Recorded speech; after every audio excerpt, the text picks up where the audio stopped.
네, 5년 전 그룹 G.O.D 출신의 가수 김태우 씨를 행사장까지 태워주고 돈을 받은 사설 구급차 운전기사가 무면허 운전 혐의까지 더해 실형을 선고받았습니다. 한편 또래 20대 여성을 살해하고 시신을 훼손 유기한 혐의로 재판에 넘겨진 정유정의 두 번째 공판이 어제 진행됐는데요.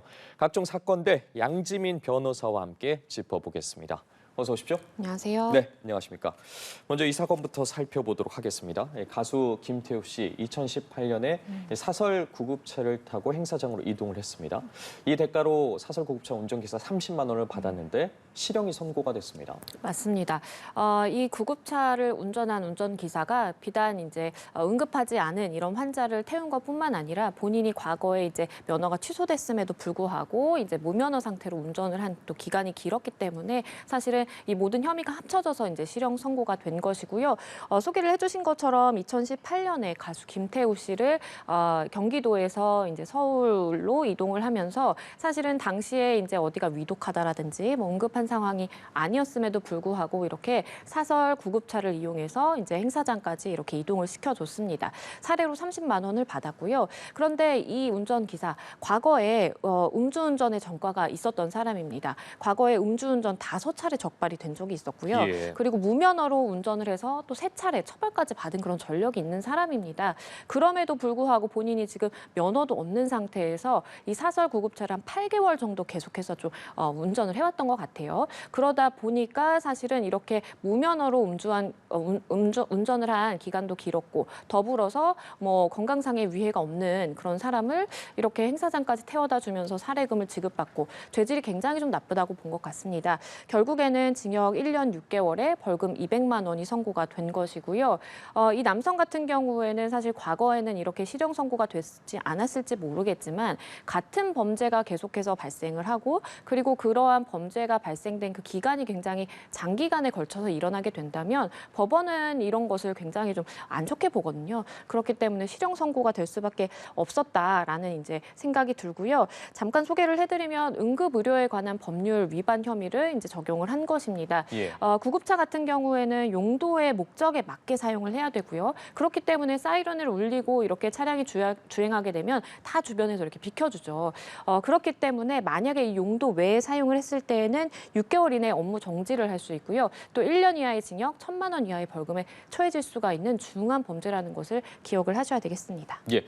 가수 김태우 씨의 소속 회사 임원이 이 불법 사설업체 운전기사를 소개한 것으로 사설 구급차 운전기사 소개한 것으로 전해지고 있습니다. 네. 해당 임원과 김태우 씨도 처벌을 받았다고 하더라고요. 맞습니다. 왜냐하면 이 사설 그 구급차를 운전하는 운전기사만 이제 처벌을 하는 것이가 아니고요. 용도 외에 목적을 했으면 용도 외에 사용을 같이 이제 공모한 혐의가 있는 사람은 모두 처벌을 받는 것입니다. 그렇기 때문에 운전기사 당연히 이제 실형 선고 받아서 처벌을 받았고요. 김태우 씨 같은 경우에 벌금 500만 원 약식 기소가 됐습니다.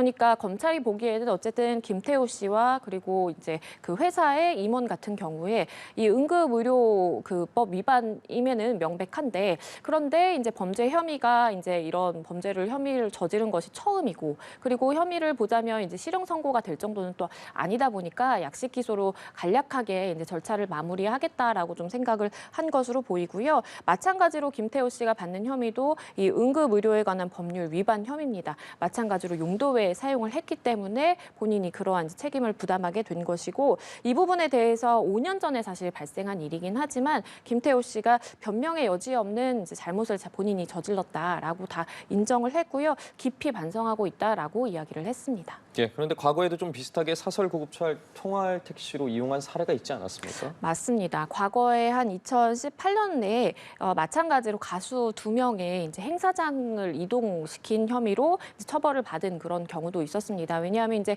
그때 당시 굉장히 교통이 혼잡한 그런 시간대였다라고 해요. 그러다 보니까 행사장에 급히 가야 되고 이거 사이렌을 울리면서 가면 우리가 빠른 시간 안에 교통체증을 피해서 갈 수 있지 않을까라는 굉장히 좀 어리석은 생각을 했던 것 같고요. 결국에는 이렇게 2명의 가수를 행사장에 태워준 업체가 적발이 돼서요. 과거에도 이런 일을 해왔다라는 것이 드러났고 형사처벌을 받았습니다. 사실 많은 분들이 이제 사설 구급차든 뭐 아니면 119 이제 소방서 차든 간에 사실은 뭐 사이렌을 울리고 위급한 상황이면은 다 이제 길을 터주고 비켜줍니다. 예. 그렇기 때문에 이런 시민들의 선의라든지 높은 시민의식을 굉장히 악용한 범죄이기 때문에 처벌을 좀 가중하게 받아야 마땅하다라고 생각을 하고요. 더불어서 이렇게 본인의 이제 사익 추구를 위해서 응급차를 이용하는 그런 행위는 다른 사람이 굉장히 위중한 상황에서 그 기회를 또 뺏어갈 수 있는 그런 범죄이기 때문에 우리가 좀 인식을 할 때에도 이거는 단순히 뭐 꼼수를 써서 이렇게 얄팍하게 피해가는 그런 가벼운 범죄가 아니라 다른 사람의 목숨을 빼앗아갈 수도 있는 범죄다라는 것을 반드시 좀 인지를 해야 될 것 같습니다. 네, 명심해야겠는데 해당 운전기사 돈벌이에 급급해서 다른 불법을 저지른 것으로 또 나타났습니다. 자, 정식 허가를 받은 업체의 소속인 겁니까? 이 정식 허가를 받은 업체의 사장과 같이 뭐 일을 했다라고 예. 지금 이제 언론 보도는 나오고 있습니다. 그런데 과거에 불법을 저지른 것이 김태우 씨 것만은 아닌 것으로 보여요. 왜냐하면 우선 첫 번째 경기도에서 서울로 이동을 시켜줬습니다. 그런데 이런 응급 차량 같은 경우에는 사실은 다 전국적으로 몇 대가 등록이 되어 있어서 어떻게 이제 운행이 되고 다 관리를 받아야 되거든요. 왜냐하면 한 지역에만 뭐 이렇게 밀집해서 응급차가 있다라고 한다면 뭐 지방이라든지 아니면 뭐 이렇게 응급차가 많지 않은 곳에서는 급하게 어딘가를 이제 병원을 가야 될 때라든지 위중한 상황에 도움을 받을 수가 없기 때문에 차량 숫자라든지 이런 것을 다 이제 규율을 하고 있습니다. 그런데 이제 타 지역 환자를 이렇게 이동시키면 안 되거든요. 내가 허가를 받은 그 지역 내에서만 응급차를 운행을 해야 되는데 이 운전기사 같은 경우에는 타 지역 환자를 19차례가량 이송한 그런 전력이 있다라고 하고요. 500만 원 정도를 이제 챙겼다라고 합니다. 이렇게 허가 지역 외에 응급 환자를 이송하게 되면 사실은 다 불법이기 때문에 역시 응급 의료에 관한 법률에 따라서 처벌을 받을 수가 있고요. 이 운전기사 같은 경우에는 사실 본인이 이제 이 업체를 운영하는 것은 아니고 업체 사장에게 지임료를 이렇게 주고 본인이 이렇게 사설 응급차를 운행하는 식으로 운행을 해왔다라고 하고요. 사실은 보증금을 내고 내가 이제 차량을 운행하는 것과 비슷하기 때문에 많이 뭔가 좀 책임 의식이랄까요? 그런 것들이 좀 떨어질 수 있겠다라는 생각이 듭니다. 예, 앞서도 잠시 언급을 해주셨는데 응급 환자가 아닌데도 이렇게 사설 구급차를 불법으로 이용하는 사례가 종종 드러나고 있습니다. 그런데 실제 도로에서 이렇게 운행 중인 구급차를 멈춰 세워서 경찰이 단속을 하기는 상당히 어려울 것 같거든요. 실제 맞습니다. 위급한 환자가 있을 수도 있고요. 그렇습니다. 그렇기 때문에 경찰도 만약에 응급 차량이 이렇게 가는 경우라면 차를 불러 세워서 뭐 신호 위반을 했다라든지 뭐 이런 부분에 대해서 이렇게 묻지 않습니다. 그것이 이제 일반적이고요.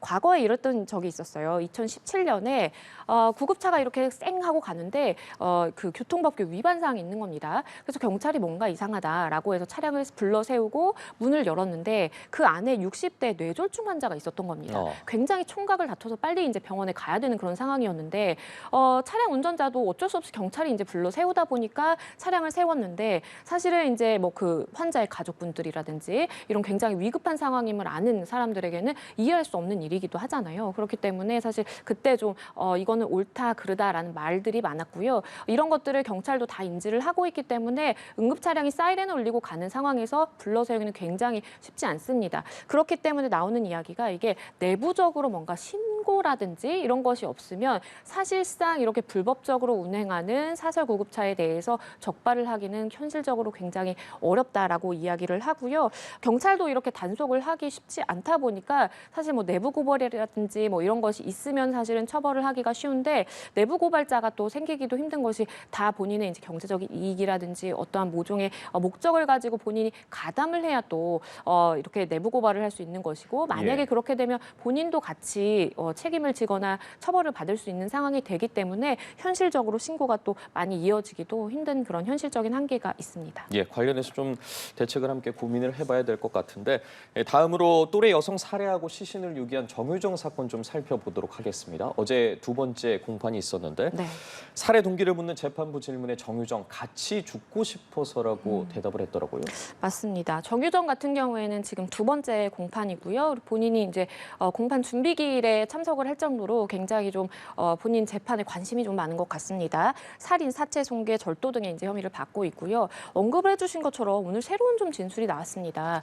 내가 이 사람을 살해하려고 한 것이 아니라 사실은 내가 극단적인 선택을 하려고 하는데 같이 이렇게 좀 하려고 했다라는 이야기가 나온 겁니다. 본인은 사실은 극단적 선택을 하고 싶었고 그 이유는 내가 환생을 해서 뭐 엄마 아빠를 만나고 싶었다라는 이야기도 했고요. 그런데 이제 검찰이 물었습니다. 아니 극단적 선택을 하고 싶었으면 이렇게 사건을 은폐하려거나 아니면 수습하려는 그런 준비를 미리 하지 않는데 왜 그렇게 캐리어도 챙기고 미리 이제 좀 정리할 그 준비를 했느냐라고 물었더니 본인이 사실은 그때 당시에 극단적인 선택을 하고 마지막 이야기를 들어줄 사람이 필요해서 같이 함께 하려고 했는데 뭔가 심경의 변화가 있어서 내가 가족 사진을 보고 심경의 변화가 생겨서 그것은 그만두게 됐다라는 또 취지로 이야기를 하기도 했고요. 본인이 무서웠다 뭐 이런 이야기도 전했다고 합니다. 사실 피해자를 살해한 이후에 시신을 굉장히 잔혹하게 이제 유기를 한 것으로 지금 이 사건이 전해지고 있잖아요. 그런 과정에서 본인이 뭔가 나도 아무렇지 않았던 것이 아니라 무서웠지만 본인은 꾹 참고 했다라는 이 진술도 나와서 굉장히 좀 장내가 술렁이기도 했습니다. 예, 이해하기 어려운 부분들이 좀 있는 것 같은데 정유정 또 피해자 사망까지 어느 정도 시간이 걸렸나는 재판부의 질문에 술에 취해서 기억이 잘 나지 않는다고 진술을 했더라고요. 맞습니다. 본인이 그 장소에 캔 맥주를 챙겨갔었다라고 합니다. 그래서 이 피해자를 살해한 이후에 캔 맥주를 마셨다라는 거예요. 그래서 검찰이 이러한 맥주를 왜 챙겨갔느냐라고 했더니 날이 더워서 챙겨갔다라는 이해할 수 없는 이야기를 하기도 했고요. 그리고 말씀해주신 것처럼 피해자가 언제 사망했는지 정확하게 기억을 하느냐라는 질문에 내가 그때 당시에 술을 마셔서 잘 취해서 기억이 나지 않았고 그때 당시에 그리고 피해자의 저항이 있었다라고 이야기를 했습니다.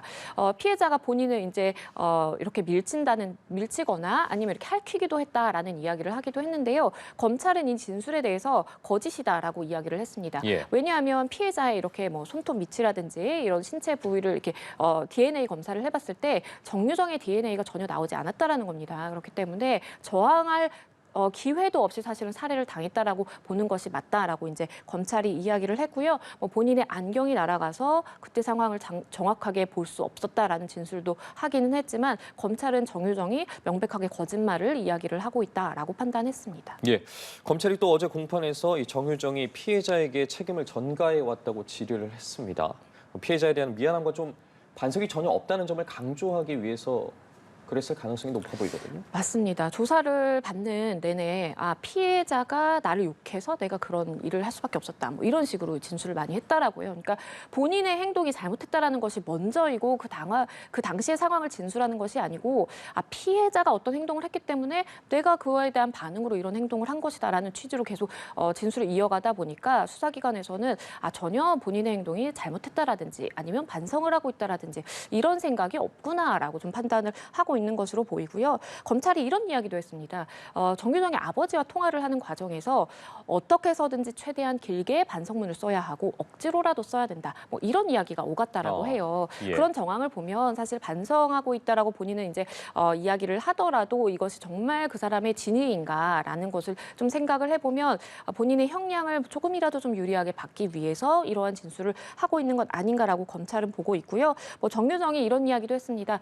당시에는 꾸준하게 반성을 하고 있었다라는 이야기도 했는데요. 이게 사실 그렇다면 지금은 반성을 안 한다라는 이야기인지 아니면 정말로 본인의 잘못을 뉘우친다라고 이야기를 하는 것인지 좀 애매한 식으로 사실 말을 해서 검찰은 일단은 정유정에게 반성의 기전이 없다라고 주장을 하고 있는 상황입니다. 예, 아버지와의 통화 내용도 말씀을 해주셨는데 이 정유정의 조부도 증인으로 출석해서 신문이 진행이 됐었습니다. 맞습니다. 그러니까 정유정 측에서 신청한 증인이었어요. 할아버지 같은 경우에는. 왜냐하면 본인이 이렇게 할아버지와 살면서 부모님과 어렸을 때 떨어졌고 불우한 그런 어린 환경을 지내면서 이러한 범죄를 발생하게 됐다라는 취지로 주장하려고 한 것으로 보이는데요. 이 할아버지 같은 경우에는 이제 증인으로 출석을 해서 정유정이 고교생이 되면서 뭔가 돌발 행동이 일어났고 물건을 자주 집어 던졌다. 이런 이야기도 했고요. 그 할아버지가 보기에 정유정이 조금 이상한 부분이 있어서 구청에 연락해서 우울증 검사를 받아보라고 한 2차례 정도 구청 직원이 집에 방문을 했는데 정유정 표정이 완강하게 거부해서 또 검사를 받지 못했다라는 이야기도 했습니다. 예.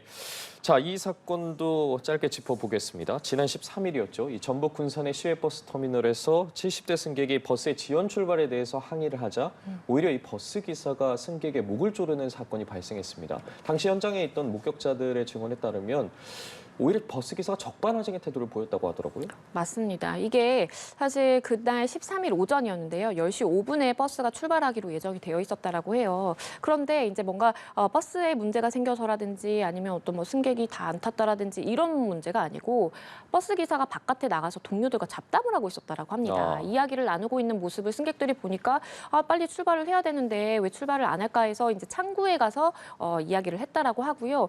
창구에 가서 이야기를 하다 보니까 이제 회사에서 이야기가 갔겠죠. 그래서 버스 기사가 딱 차에 탔는데 이 70대 남성이 빨리 출발을 했으면 좋겠다라는 취지로 이제 이야기를 전달했고 여기에 갑자기 분노해서 버스 기사가 70대 남성을 이렇게 강하게 목을 조르면서 욕설을 하는 그 영상이 이제 공개가 됐습니다. 승객 18명이 당시에 탑승을 해서 출발을 기다리고 있었던 상황이고 사실은 버스 회사의 직원으로서 정시에 출발해야 되는 의무가 본인에게도 있음에도 불구하고 이것에 대해서 이제 지연을 상의하다 보니까 갑자기 격분해서 이런 돌발 행위를 한 것은 버스 기사의 좀 잘못이 있다라고 일견 타당하다라고 보이고요. 버스 출발이 늦어졌다라고 이제 승객들이 항의를 하다 보니까 버스 기사가 무슨 상관이냐라고 또 이야기를 하기도 했다고 합니다. 예. 해당 버스 기사 말씀해 주신 것처럼 승객이 먼저 폭행했다고 주장을 하기도 했는데 좀 CCTV 등을 통해서 조사가 필요해 보이긴 합니다. 맞습니다. 그러니까 기사는 주장하는 것은 내가 지연 출발한 것은 맞지만 어쨌든 승객이 먼저 날 폭행했기 때문에 내가 이렇게 한 것이다라고 이야기를 하는데요. 사실은 법적인 이제 측면에서 보면 아무리 승객이 먼저 이제 폭행을 했다라고 하더라도 영상에서는 본인의 정당방위로 볼 수 있는 그런 행위를 벗어난 더 과격한 행동을 한 것으로 보이고요. 이것은 만약에 이제 버스 기사의 주장이 사실이더라도 쌍방폭행으로 의율이 될 겁니다. 그리고 여기에 더불어서 뭔가 버스 회사 같은 경우에는 굉장히 좀 난색을 표하고 있어요. 일어날 수 없는 일이 발생했다라면서 해당 기사에 대해서 징계를 하겠다라는 취지로 이야기를 하고 있고요. 아마도 폭행 내지는 상해죄 그리고 모욕죄가 성립될 가능성이 높아 보입니다. 예, 알겠습니다. 오늘 각종 사건들과 관련해서 양지민 변호사와 이야기 나눠봤습니다. 말씀 고맙습니다.